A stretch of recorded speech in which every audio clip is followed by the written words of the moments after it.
We are 80 samurai against an army, fighting to slow the invasion. We are samurai! In the rich tapestry of Japan's feudal period, intriguing, eerie, and often unsettling customs thrived. These customs, shaped by the unique socio-political dynamics of the era, offer a glimpse into a society vastly different from our modern sensibilities.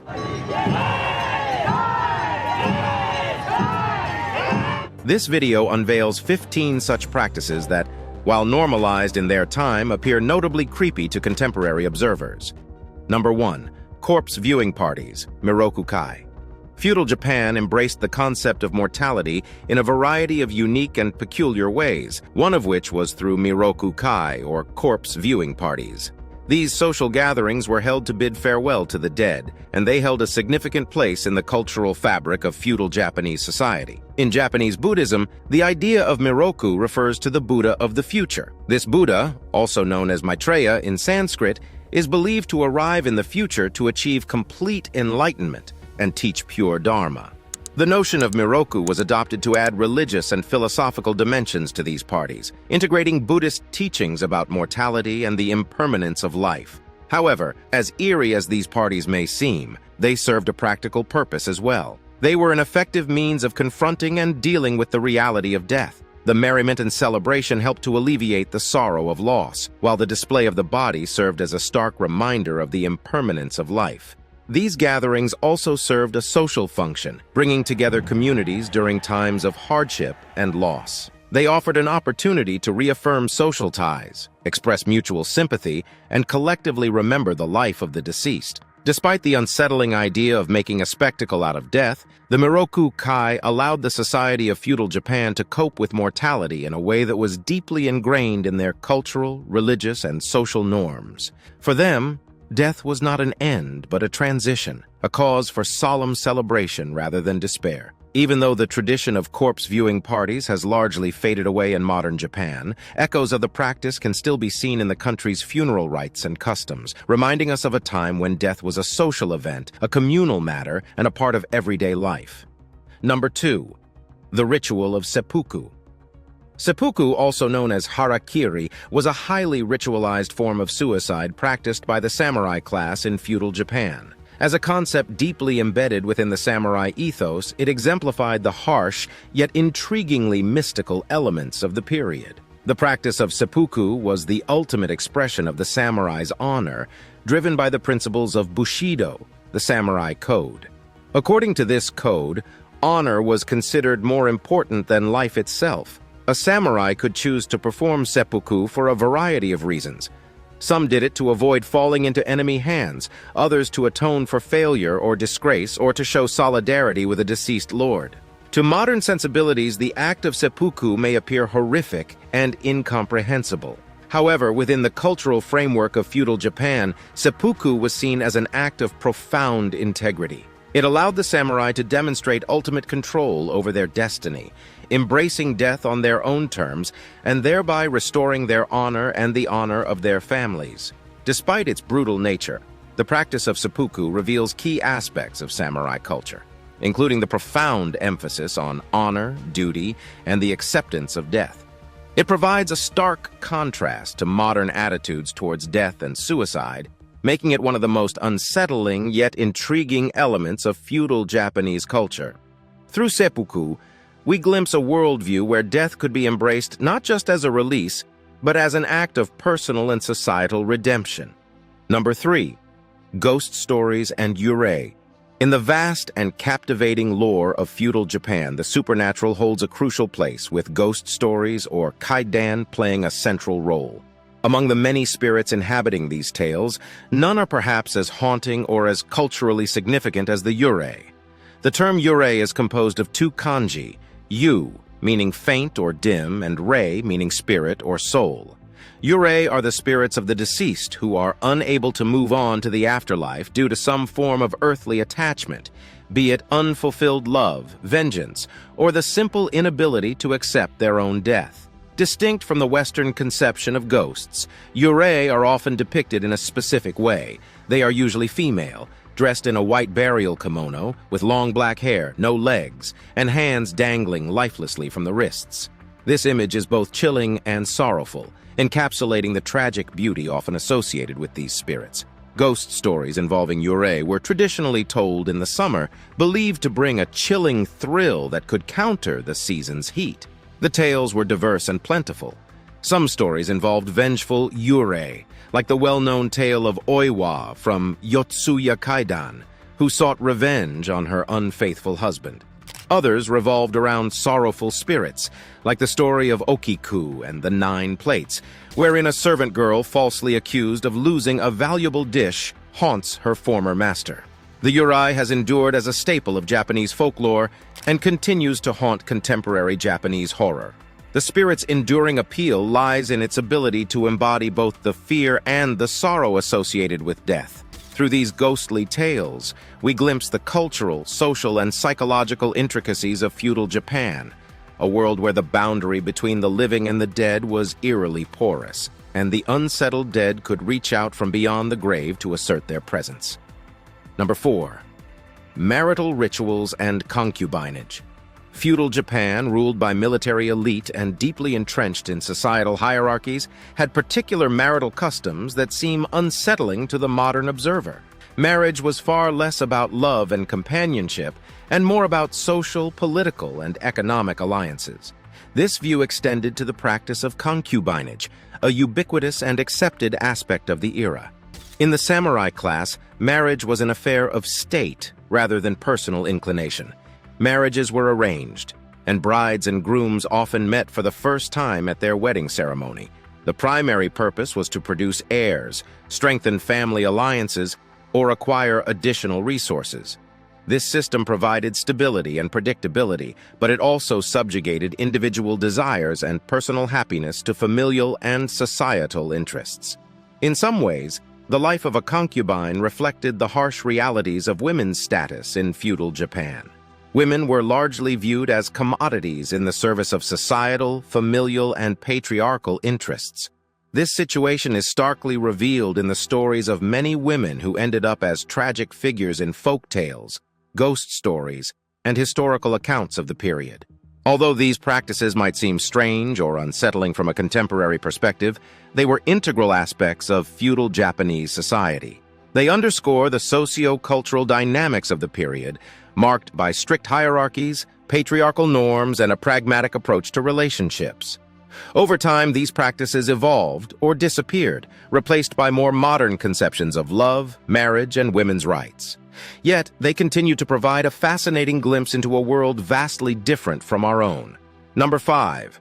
Nose collection in warfare. Trophies of war.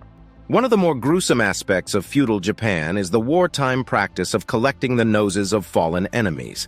While taking trophies from defeated opponents has been a part of many cultures throughout history, the specific act of taking noses in feudal Japan stands out for its chillingly systematic nature. This practice, known as hanakiri, nose cutting, became prominent during the Sengoku period, a time of constant military conflict lasting from the 15th to the 17th century. After killing an enemy on the battlefield, a samurai would cut off the defeated warrior's nose and occasionally ears as proof of their victory. The choice of the nose as a trophy likely came down to practical reasons. Heads, another common form of war trophy, were unwieldy and difficult to preserve. Noses, on the other hand, were much easier to transport and didn't decay as quickly. To preserve these trophies for long durations, the noses were boiled and then dried or pickled. The collection of noses gradually fell out of favor as Japan moved towards the peaceful Edo period in the 17th century, and as changes in warfare tactics and cultural norms took hold. However, the practice left an indelible mark on the country's military history. While it may seem macabre to modern sensibilities, nose-taking in feudal Japan must be understood in its historical and cultural context. This ritual underscores the brutal nature of warfare in the period, the importance placed on personal valor, and the psychological strategies employed in conflicts. Despite its unsettling nature, this practice offers a fascinating and visceral insight into the realities of life and death on the battlefields of feudal Japan. Number 6. The Act of Ubasut. The Act of Ubasut, literally translating to abandoning an old woman, is among the more disturbing practices believed to have occurred in feudal Japan. Ubasute was said to involve the abandonment of elderly, often infirm family members in remote, desolate places such as mountains or islands during times of famine or hardship. In the agrarian society of feudal Japan, where the size of the population often strained limited resources, it was said that families sometimes had to make heart-wrenching decisions for survival. When there was not enough food to go around, the elderly, who could no longer contribute to the workforce, were allegedly the first to be sacrificed. The supposed act of Ubasut was not an immediate death sentence for the abandoned elder. There are stories of the elderly surviving by foraging or even being taken in by kindly strangers. However, in many tales, the fate of the abandoned is left uncertain, heightening the sense of dread associated with this practice. However, it's important to note that the historical accuracy of Ubasut is hotly debated. While it's featured in many folk tales and dramas, solid historical evidence supporting the widespread practice of Ubasut is scarce. Some scholars argue that it might have been more of a symbolic representation of the struggles and fears related to aging and resource scarcity, rather than a widespread reality. Whether it was a widely practiced reality or a symbolic narrative, the concept of Ubasut provides a disturbing yet intriguing window into the social and cultural anxieties of feudal Japan. It paints a stark picture of the potential cruelty of survival, the fragility of life, and the deep-seated cultural fears surrounding age and abandonment. Number 7. Human pillars, hitobashira. One of the most chilling practices reported from feudal Japan is the ritual of hitobashira, or human pillars. Hitobashira involved the sacrifice of human lives, typically by burying people alive in the foundations of buildings, particularly castles, bridges, and dams. The act was intended to appease the gods, seeking their protection over the structure and ensuring its longevity and stability. The Matsue Ohashi bridge tale is another chilling example of hitobashira. Legend has it that every pillar erected during the day would collapse at night. A young maiden was then chosen as a hitobashira, and after her sacrifice, the construction proceeded without further incident. While these stories send shivers down one's spine, it's important to note that concrete historical evidence of hitobashira is scarce. Many experts contend that while human sacrifices might have taken place in ancient times, they likely weren't as prevalent during the feudal era. The stories of hitobashira that we know today are most likely exaggerated or symbolic tales passed down through generations. Despite this, the concept of hitobashira holds a haunting place in Japanese folklore and literature, presenting a grim tableau of the lengths humans might go to ensure security and prosperity. The stories underscore the existential fear of disturbing the natural order and the desperate attempts to appease forces beyond human control. Moreover, the notion of hitobashira offers a dark commentary on societal hierarchies and the value placed on individual lives. The sacrificial victims in hitobashira stories are often poor, marginalized individuals, reflecting the harsh realities of class disparities in feudal Japan. Hitobashira, whether a historical reality or a narrative device, provides a chilling exploration of fear, sacrifice, and the human struggle with the supernatural. It serves as a stark reminder of the darker aspects of human nature and the unsettling lengths to which people may go in their quest for safety and assurance. Number 8. The warrior-monk Sohei traditions. One of the most paradoxical and unsettling aspects of feudal Japan is the phenomenon of the Sohei, or warrior monks. In stark contrast to Western perceptions of monks as peaceful, non-violent individuals, the Sohei were a formidable force on the battlefield, trained in martial arts and often taking up arms in military conflicts. The emergence of the Sohei was linked to the political and economic power accrued by Buddhist temples during the feudal era. As landowners and influential players in the political landscape, these temples felt the need to protect their interests. Thus, the Sohei served as a kind of religious militia, defending their temples and lands while also fighting in disputes between rival temples or secular powers. What makes the Sohei particularly chilling is the fusion of their spiritual devotion and martial prowess. These monks, clad in robes with a sword in one hand and religious beads in the other, embodied an unsettling juxtaposition of peaceful religious devotion and brutal martial readiness. Despite their warrior status, the Sohei still adhered to their religious duties, practicing meditation and studying scriptures. This unique blend of monk and warrior created a warrior class unlike any other in feudal Japan, an enigmatic and somewhat eerie presence that blurred the line between the spiritual and the martial. Number 9. Yokai and superstitious beliefs. Yokai, a class of supernatural creatures, spirits, and demons, held a prominent and chilling place in the superstitious beliefs of feudal Japan. These entities, often bizarre and disturbing, were believed to inhabit the natural world, capable of causing misfortune, illness, or even death. Yokai come in numerous forms, each more eerie than the last. From the shape-shifting kitsune, who could take on human form and cause mischief, to the vengeful yurei ghosts who haunted those who had wronged them, the yokai represented the fears and uncertainties of life in feudal Japan. But yokai were not just fear-inducing creatures, they were also a way of explaining the inexplicable. In a time without scientific explanations for natural disasters, diseases, or unexplained phenomena, the yokai served as an unsettling but necessary means of making sense of the world. Superstitious beliefs also guided daily life, dictating everything from architectural designs intended to ward off evil spirits to rituals and talismans used for protection against malevolent forces. These superstitions, although they may seem strange today, were a normal part of life in feudal Japan. In the shadowy corners of the world, where the known and unknown met, the yokai lurked, adding a layer of unease to the everyday life of feudal Japan.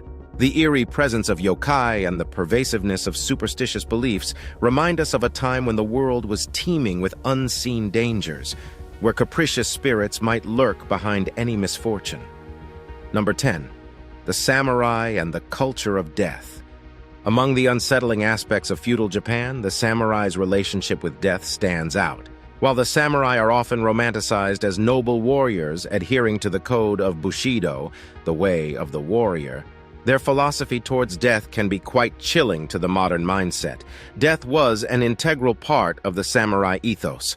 They were trained to face death fearlessly, to consider it an honor to die in battle, and to view life as ephemeral. The samurai cultivated an intense awareness of the impermanence of life, a concept known as mano, no aware.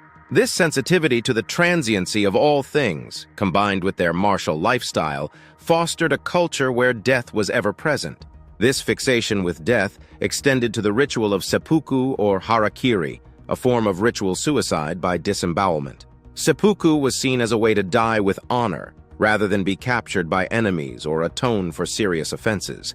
The act, while horrifyingly gruesome, was regarded as a testament to the samurai's courage and commitment to their honor. In this context, the samurai's culture of death presents a stark contrast to modern views on life and death. It's a chilling reminder of a time when death was not only a constant companion but a cornerstone of one's way of life. Number 11. Oni, demons, in folklore and art. In the rich tapestry of Japanese folklore and art, oni or demons hold a fascinating and creepy place. Often depicted as hulking figures with sharp claws, wild hair, and horns, oni represent malevolent forces that induce fear and serve as omens of bad luck. In folklore, oni are typically portrayed as bringers of disaster, spreaders of disease, and punishers of the wicked in the afterlife. They are feared for their supernatural strength and destructive capabilities. Despite their terrifying presence, oni are not always wholly evil. Some stories depict them as protective forces when appeased correctly. Oni are also prevalent in Japanese art, particularly in the genre of ukiyo-e woodblock prints. They are common subjects in the works of renowned artists like Kuniyoshi, where they are depicted in vivid, unsettling detail.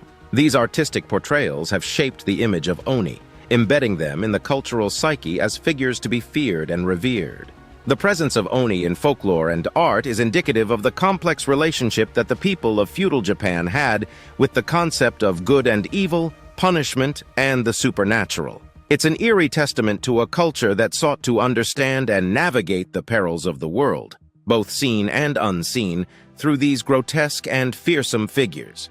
Number 12. Kappa creatures. Among the menagerie of yokai in Japanese folklore, the kappa holds a uniquely creepy spot. Often depicted as child-sized humanoid creatures, kappas have a frog-like face, a shell on their back, and a hollow space filled with water on their head.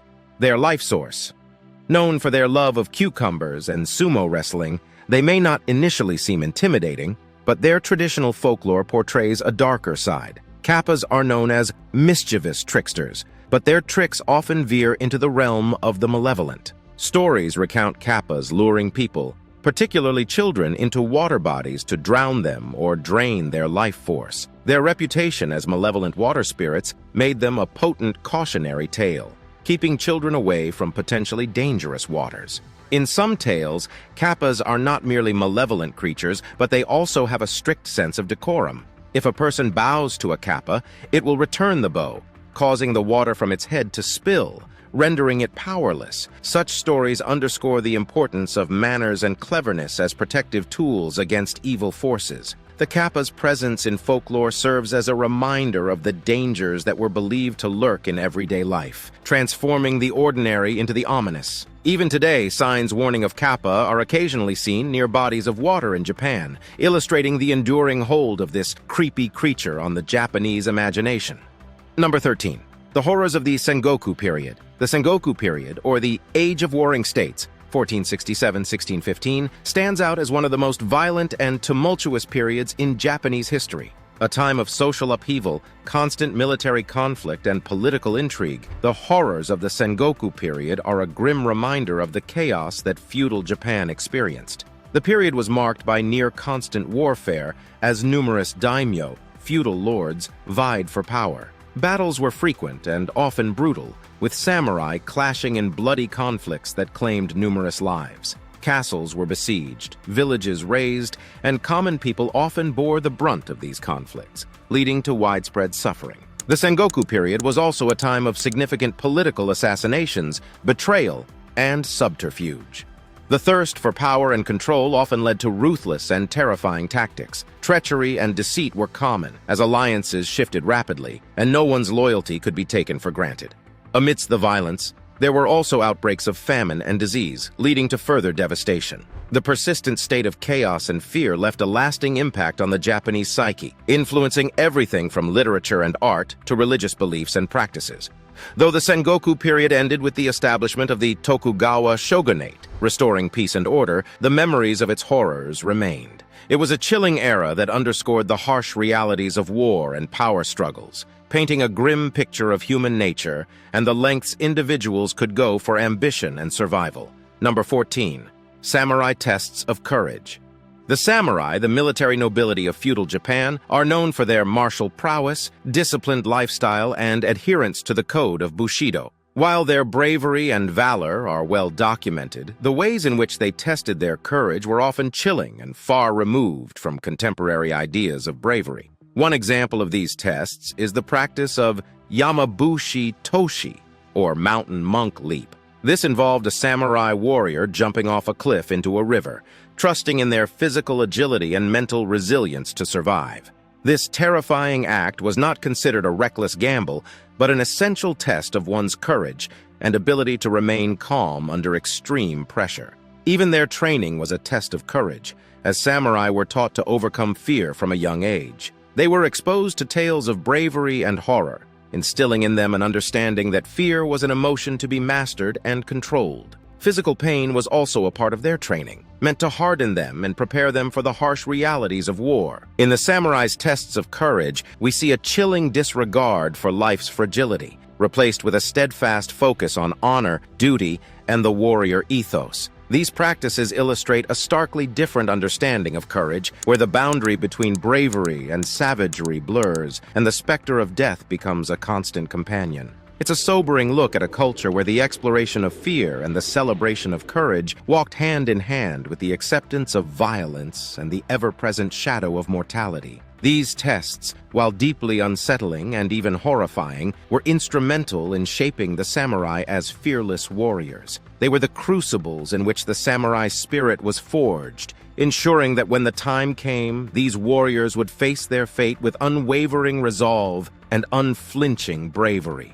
Despite their stark nature, these practices illuminate the samurai's complex relationship with fear, courage, life, and death. Number 15. Life and death in the Burakumin class. The social structure of feudal Japan was rigidly hierarchical, and among the societal classes, none had it more unsettling than the Burakumin, literally meaning village people. These individuals, despite being ethnically indistinguishable from other Japanese, were subjected to severe discrimination due to their association with death-related professions. These jobs, which included executioners, butchers, tanners, and undertakers, were considered impure or kegare, according to Shinto beliefs, leading to their societal ostracization. Living in segregated communities called buraku, the Burakumin led a life marked by hardship and prejudice. They were denied interaction with the rest of society, often unable to leave their villages due to the intense discrimination. Their very presence was considered polluting, and thus they were kept at arm's length, a chilling echo of the caste-based untouchability seen in other parts of the world. Their work, while essential, was viewed with disdain and fear. Dealing with death and dead bodies in a culture that had strong taboos against such things, they were seen as tainted. Butchers, for example, were deemed impure because they killed and dissected animals, a violation of the Buddhist principle of respect for all life. Gravediggers and undertakers who handled the bodies of the deceased were similarly stigmatized. The life and death in the Burakumin class serve as a stark reminder of the harsh realities of a rigid social hierarchy. It shows how deeply societal attitudes towards death and impurity can shape the lives of individuals and communities, often in profoundly unsettling ways. The experiences of the Burakumin illuminate the darker side of feudal Japan's social structure, highlighting the chilling effects of prejudice and discrimination.